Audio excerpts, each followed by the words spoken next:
California, Mr. Thompson, for 5 minutes. Ask unanimous consent to address the House for 5 minutes. Without objection, so ordered.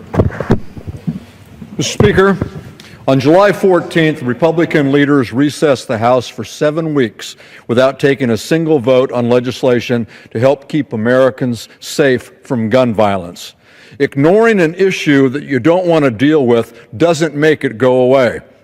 House Republicans desperately need to learn that lesson, because when Republican leaders in the House refuse to deal with gun violence, the American people pay the price.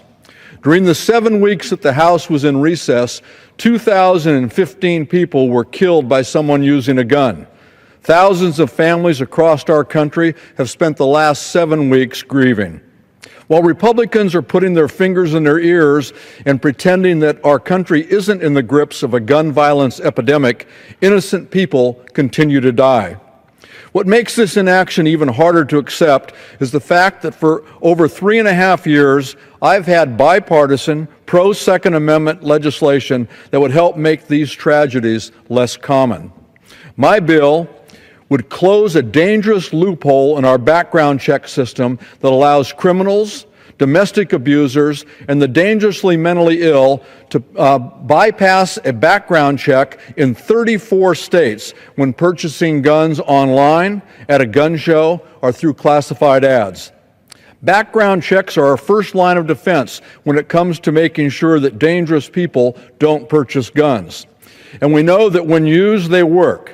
Every day, background checks stop more than 170 felons, some 50 domestic abusers, and nearly 20 fugitives from buying a gun.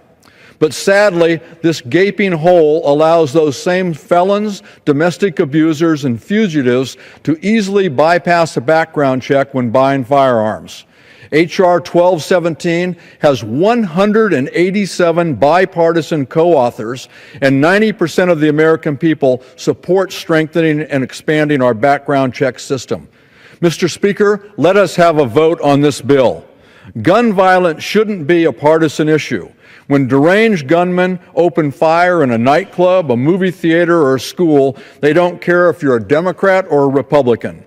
Together, we can build a country in which all Americans feel safe being who they are, having fun at a nightclub, going to school, seeing a movie, going to Bible study, an office party, or simply walking down the streets of their own neighborhood. Mr. Speaker, let us do the work the American people sent us here to do. Let us vote on the legislation they want to see enacted. Let us vote to keep our fellow Americans safe. Each day, the Republican majority drags its feet and refuses to give us a vote on bipartisan, pro-Second Amendment bills to help keep guns out of dangerous hands. More innocent lives are lost. Give us a vote. And give us a vote now before you recess for another break. I yield back the balance of my time.